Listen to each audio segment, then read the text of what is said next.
Hello, ladies and gentlemen, boys and girls. Welcome to another episode of the Tradie Business School podcast, the only podcast you will need to grow your trade-based business.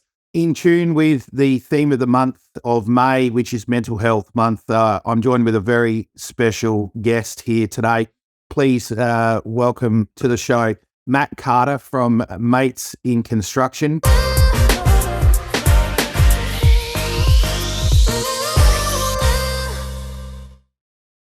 Matt, it's a pleasure to have you here today.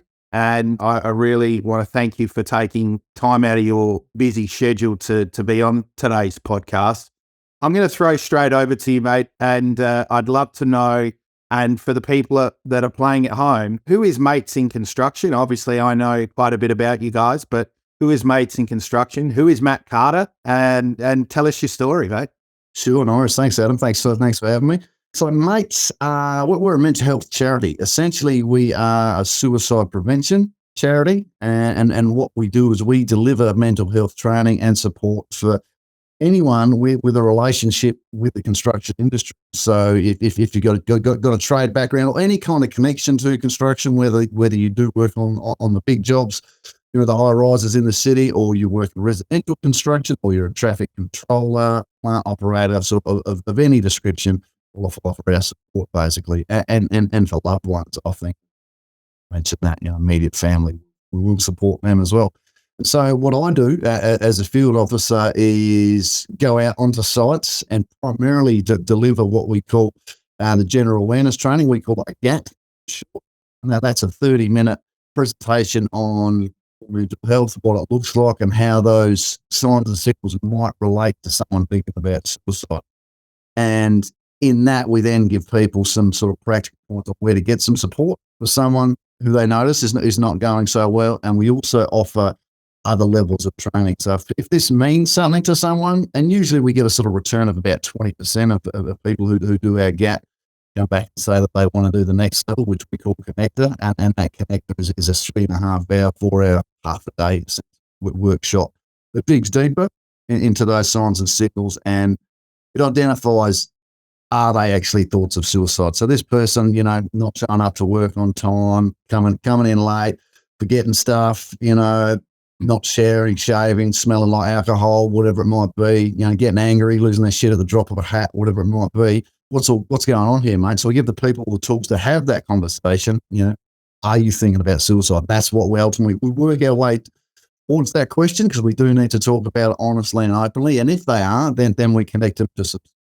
And if they're not, we can still support them. We got lots of resources at our disposal today, so we give some people some pointers on that. So whether it's us or anywhere else. I really love the approach that you sort of talked about there straight off the bat. I mean, one thing I talk about with my clients and my team as well, like we have a very open policy around seek first to understand before you're understood. Like and lots of our clients are dealing with employees, and they're dealing with these symptoms that show up, and they get like, there used to be an old stigma, and I'm sure we'll get into talking about the stigmas of being a man and all of those sorts of things. But, the whole stigma out there around don't bring your shit to work. Like, whereas we're really, and I think you guys are doing this really well, it's kind of changing that, flipping it on its head. And it's like, okay, bring it to work in a way that we can actually deal with it. Let's be open and honest and start having these conversations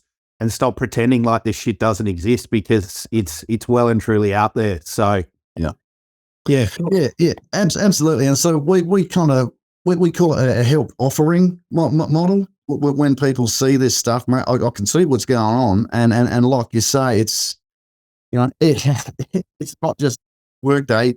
Bring your problems to work day. And this is just work day. No, it's that's not reality, is it? So, mate, I can see something's going on. What is that? What is this about? Yeah, and sort of breaking down the stigma and the idea that we don't talk about stuff like this, and modeling that to what is predominantly a group of men. It needs to be said, there's still more and more women working in construction, but we know it's 98% male dominated. So yeah, it's primarily men. So we'll get into the trainings and courses. That is a big part of why I wanted you on today's show, and some of the trainings and support that's out there available for everyone. But before we get deep into that stuff, let's talk a bit about Matt and his background. Like, I mean, we talked offline a little bit about what, your exposure to the construction industry. Got quite a diverse sort of background. Tell me a little bit about your personal story, and then what I'd love to know is how you transitioned into mates in construction. Sure. Well, yeah, like I mentioned before, I started out straight out of high school, was into a concrete labouring job, through a friend of the family type thing. As a lot of people fall into work, into jobs that way, and that's what happens. And, turns out I was okay at it, had some aptitude for different things. Were you one of those? Were you one of those guys that wasn't very smart but could lift heavy things? I think there's plenty of us around there. Yeah, easily distracted by shiny things. So for sure. Put me to a simple task, and but that did have a shelf life. And I guess I'll get to that. But I spent a lot of time. Yeah, in the building industry, there's a lot of residential stuff. So concreting and landscaping and extension and house fittings and stuff like that. I moved into a bit of sort of commercial steel fixing as well. Did that for a little bit and ended up back with. So you literally started at the bottom, like the foundation. Yeah, absolutely. in the footings, in the mud. In the mud. Dig it on. Absolutely. Yeah. So pushing a shovel and a straight edge. So yeah. And then that's how you learn, isn't it? So I did that, and obviously spent all that time, around blokes, and moved into went sort of back to the family in Clear Valley, and ended up in vineyards there for about a decade really, doing vineyard stuff. So that was sort of subcontracting, harvesting, planting, anything from planting a vineyard to harvesting the grapes from go to one. Learned a lot there. Well, and like I mentioned before, also spent some time in sort of New South Wales on cotton farms, cotton ginning as well. So I was a loader operating and big machines, big blokes, and I had my own sort of journey with that. And that idea of male stoicism, I think, was modelled, to me. So that whole time, and the way to deal with your problems is to drink them away. Nothing a JD and Coke wouldn't fix. I had a mate, that was his favourite phrase. And it worked out too. So I saw a lot of poor mental health. I saw a lot of people, blokes, go through divorces, lose relationships, lots of substance abuse. Wow. And generally not do a lot about it, and just try. So I saw a lot of end result of that, and so as a result, I thought being close to my life multiple times. At least 4 blokes I went to school with have now died by suicide, and they're just the ones I know of. Wow. So there's probably a lot more, and so and my own journey. I've had my trials and tribulations along the way. I'm a dad to 2 young boys. Wow. I live alone with 2 small kids. So I've had my journey down that path as well, taking me to some dark places. So this kind of meant something to me. And coming back to how I ended up in this gig, I was literally standing in a trench one day, clearing out a footing. It was round about this time of year, a bit later on, because it was cold, it was wet, it was dark. What am I doing with my life type of moment? Yeah, exactly. The day had just started, and I was already. But I've had enough. I actually want to go and do something that's meaningful. And we're still paying the bills and all of that sort of stuff. So I went to uni, went and did some study, and long story short, I ended up at Anglicare working in the drugs. I also worked at rehab, and that sort of kicked me off in terms of doing human services stuff. And turns out I had an aptitude for that as well, and an investment in it. Nice. Yeah, but worked with Anglicare about a decade there as well, and the opportunity with mates came up, found out about them.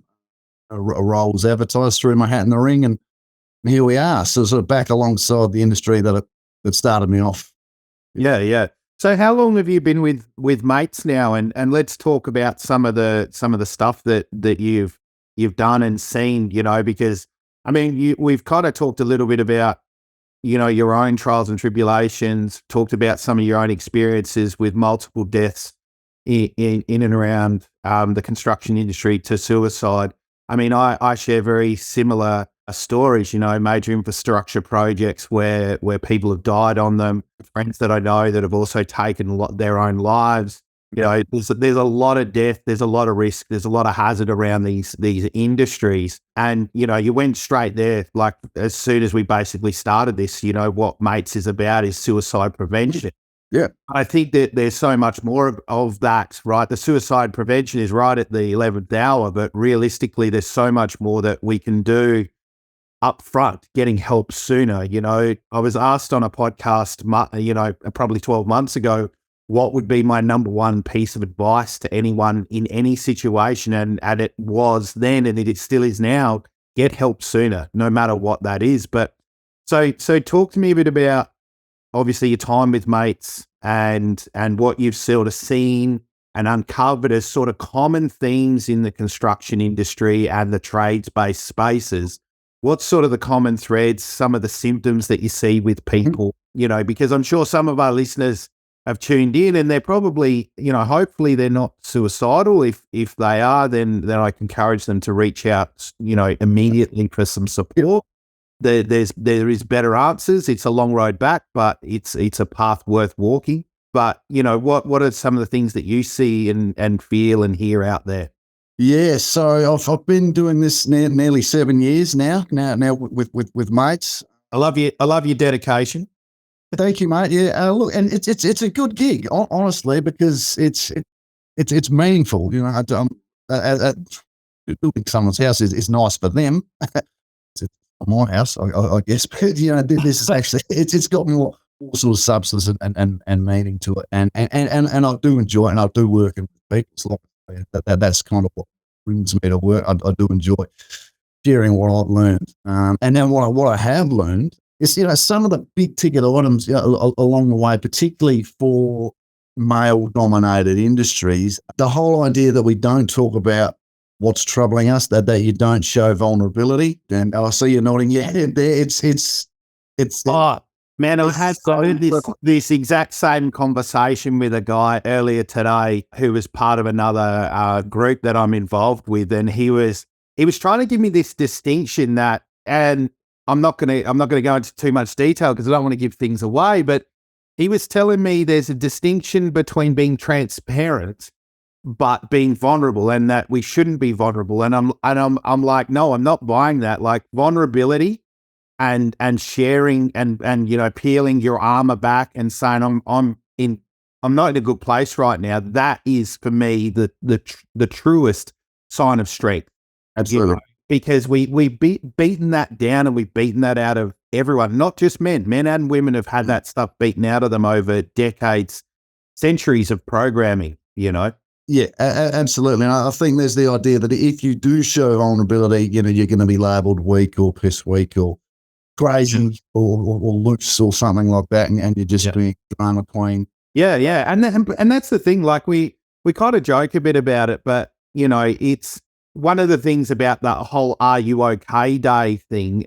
Great movement, but a lot of the guys joke about it, and they turn it into "Oh, are you okay?" type thing. And like when people are like in a great place, sure, you can have a laugh and a joke, but there has to be a time. And I think that this is what we're talking about here, is having that discussion from a real level-headed, serious place. Like when you can sense and you can see some of the things that you mentioned earlier, you've got to be able to go there with people, Yeah, absolutely. And again, this sort of comes into the questions you're asking. It ties in really nicely with how the training works. We get people, we encourage people to identify what might actually be going on in someone's life, and the big ticket things is relationship breakdown, money, job instability, job security, exactly, yeah, and losing someone or losing a pet. That sort of thing. Now, get down quite a lot as well. Not everyone goes home to a missus and 2.4 kids in a boat. It might just be a cat or a dog. And that loss is very real for that person. So don't discount the loss of a pet. So there's these themes around loss, around losing security, like emotional security or even financial security, getting knocked back for something. So rejection, whether it's a romantic rejection, knocked back for promotion, Yeah, knock back on a tender, knock back. Absolutely, yeah. All of those things. Yeah, definitely. So lots of themes are around loss and noticing change. So yeah, like I say, the big ticket items, relationship breakdown, by far and away, is the sort of number one thing. Yeah.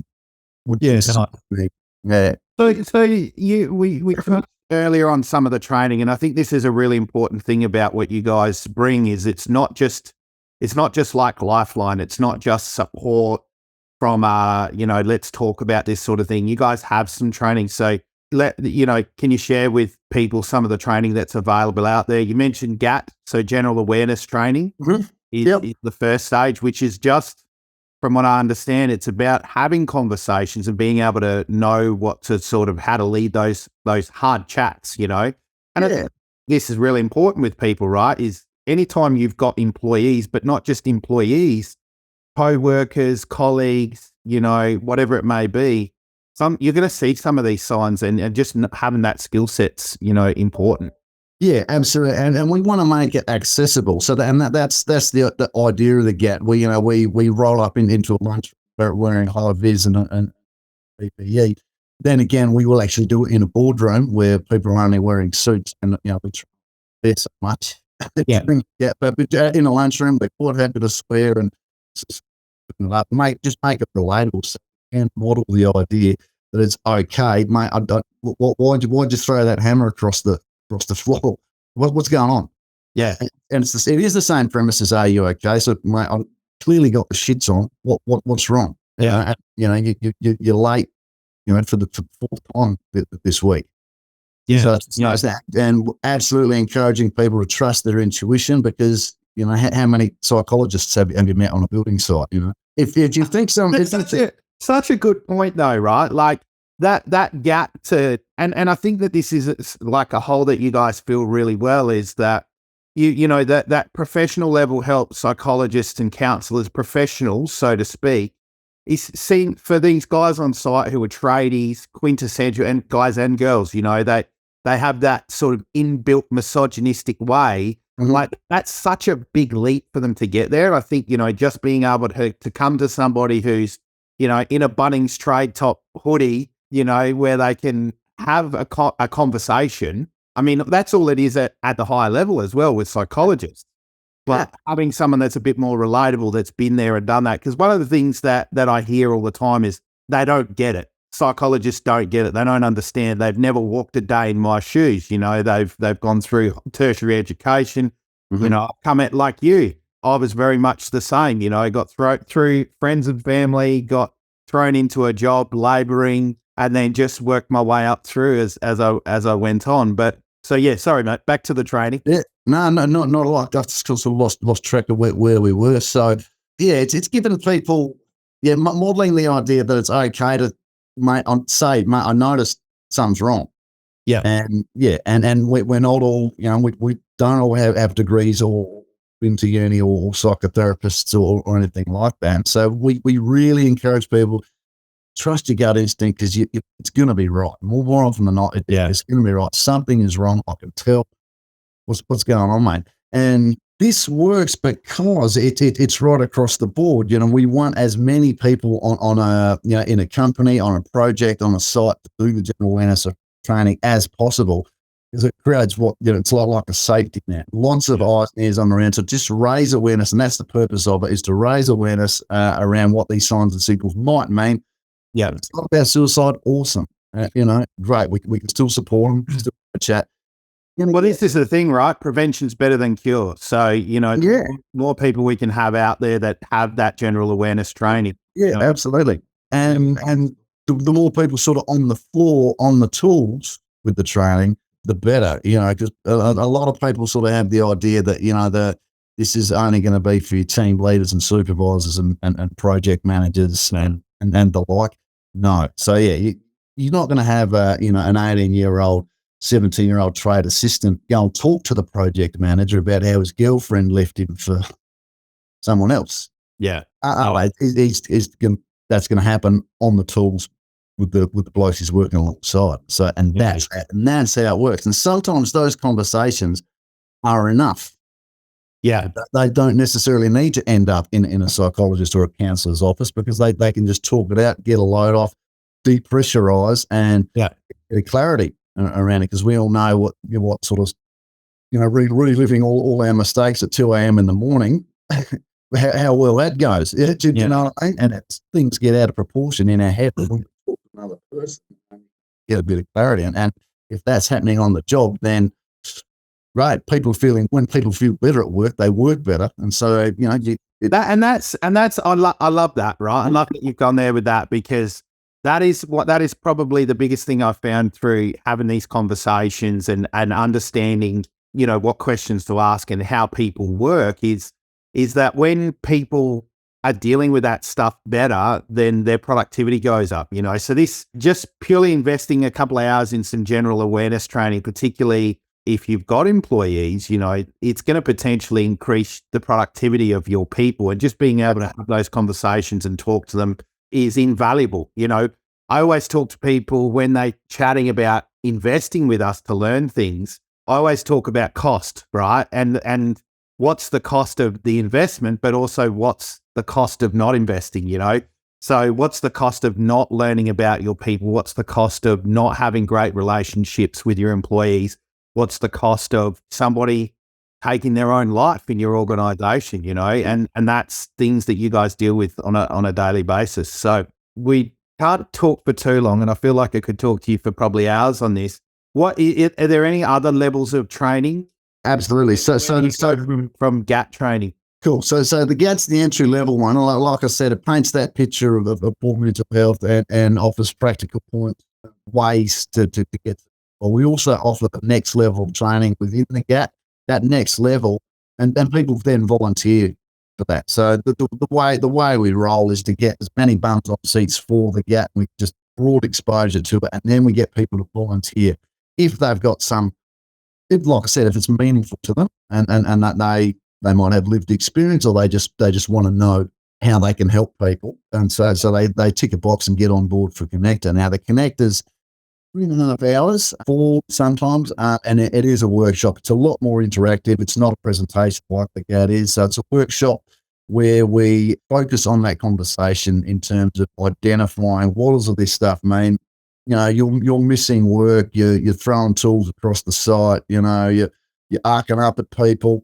You've been pissed most nights this week. What's going on? Oh, you're thinking about packing it all in, are you? Are you talking about the job, or are you talking about suicide? Yeah. So, and as how to have that is it's leading up to asking them directly and openly, are they thinking about suicide? And if they are, then let's get some help. And if it's not just having a shit time, well, let's get some help. So it's like a nuance, like a level up on that sort of general awareness training, where it's really about deeply understanding and being able to support people. It is, it's kicking people. And from the Connector, they might a lot of people. My experience is that lots of people don't say yes, they're thinking about suicide. They are having a crap time, but sometimes people are thinking about suicide. Sometimes people might be planning a suicide, and that's when we step it up into our top tier, which we call ASSIST, which stands for Applied Suicide Intervention Skills Training. And that's the top level that we offer. That's a 2-day workshop. We call it Suicide First Aid. So if that person is planning to take their own life, we keep them safe. We work with that person, so it's a lot more confronting conversation, I guess, around where they're at and how they came to this point. And within that conversation, we find connections back to life with them. And ideally, that they'll agree to a safety plan. You work together with them, develop a plan that's going to keep them safe, and then other people take over. So that's kind of what we mean when we say suicide first aid. So, for example, someone has a car accident and they're bleeding. You're the first person on the scene. You do your best to look after that person. Call the ambulance. Ambos come, take that person away, and then they're cared for by them. And then just a suicide first aid, keep that person safe, keep them alive, then other people will take over. I'm curious to know, Matt, like, how common is this? Like, not the training side of things, but like in a workplace of, a couple of hundred people, like a major infrastructure project, or even just a smaller building site, let's just say, let's use 100 people because it's a nice round number. Most can, a lot of sort of bigger commercial sites have got this sort of, like, how many sort of people would you say are having these kinds of thoughts, or they're not coping well? It kind of depends on what sort of studies you want to focus on, but broadly, I've got a bunch of stats in my head that I can give you. On average, it's something like 8 in 20 people think about suicide. Wow. But then again, thinking about suicide is a broad term. So there's sure. And that's kind of nuanced and complicated as well. But I think that number is really important to highlight that, we're not far off of 50% of people have gone there, mentally. And I think that's really important to point out for everybody listening, that you're far from being the minority now. This is really commonplace, that although probably I would assume the numbers of people that are actually making plans and those sorts of things are far less. However, to get to the place where you even consider it, like, that's a dark enough place that I would encourage people to be starting to get help and talking about that. But it is. The fact is, most people don't dwell on it though. So like I say, technically you and I, our minds are on suicide right now, but yeah, I assume you're not considering it, or not entertaining it, and neither am I. And so there's a big difference between planning a suicide and having a passing about it. Cool. Mate, we've gone well over the time that we allocated. But right. It's been amazing chatting to you. I'd love to know, maybe your hottest tip that you can give to somebody that's sort of in that space. I'd love you to share also, how people can get some help from Mates in Construction, or if they're interested in the training. I don't normally bring people on and let them plug, but I think that this is really important with what you guys do, and it's it's a cause close to my heart, as well. So. Sure, thanks. Well, I reckon the hottest tip is really to sort of echo what you said at the start, and that's actually to reach out, and don't be afraid to reach out. If it's if you've got this resistance to reaching out for help, or letting someone know in some way that you're struggling, or if you do notice someone, there's lots of research and my own experience, the fact that a lot of people are actually really grateful that someone's noticed. Yeah. So, mate, something's wrong. What's going on? And if you can get to a space where it's not a public place, you can do it where it feels a bit more private and confidential, even in the corner of a workshop or a lunchroom, car will work quite well. Just let them know that something is not okay, and that you're receptive, I think, to some help. Because my own experience was I followed that idea that we push through our pain and work through it ourselves. It didn't work out very well for me, but as soon as I got honest with someone else, things opened up for me. It still took a while, don't get me wrong, but things improved from that moment. And it certainly didn't happen straight away, but it opened the door and actually got a little bit of relief straight up. So it is. Conversation is key. Yeah. Beautiful, mate. Now, what was the other part of your question? Oh, mate, I was just going to get you to plug Mates in Construction. Yeah, sure. So, look, anyone can reach out to us. We're all over, social media. We've got a major fundraiser coming up at the end of the week on Friday. 24/7 phone line is 1300 642 111. Anyone, like I said at the start, anyone with an association to construction or an allied industry can reach out to us through that. The website, of course, social media, and our immediate family as well. I should point that out. It's the support we offer. It's free, it's confidential, and so no one needs to pay. No one has to know, and we know that people, that's important as well. And the golden age. Yeah, definitely. I think knowing that you've got somewhere that you can go and be vulnerable and still go back to site and pretend everything's okay. Yeah. That's quite often what we do. Although I'd love people to get to that point where they could just put their hand up and say, no, I'm not all right here and now, meeting people where they are. So I've loved this episode because it's kind of got two sort of things to it.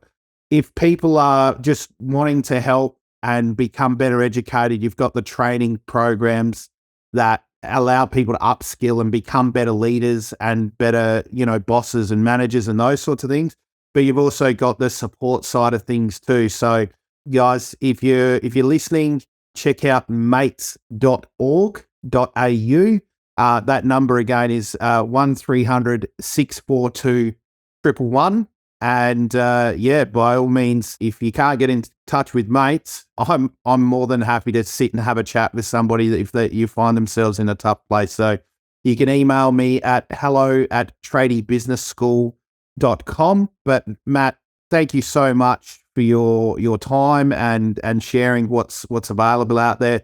People, if you're listening and this has triggered you, or something's coming up, or somebody that's stuck in this space, please reach out. Don't hesitate. It's better. The worst that can happen is you find out that they're actually okay and there was nothing wrong. Like I'd rather have that outcome than we lose Absolutely. another person. So the worst thing that happens is someone gets a narky at you for asking. You don't seem all right, then you're going well. Well, there's probably a good outcome, right? Like Absolutely. gets the shits with you for checking on them. Like I'd much rather that than they suffer in silence or at worst take their life. But mate, thank you so much. Please pass on my well wishes to the team at Mates in Construction and thank them for the amazing work that you all do there. Thank you for your dedication as well, mate. I've got no doubt you've saved many lives along the way and you'll save many more in the future. But that's it for us, people. Thanks for listening. If you liked the show or if you think somebody needs to hear it, please like, subscribe, and share it with somebody in need right now. But for me, that is all for now. Thanks, ladies and gentlemen.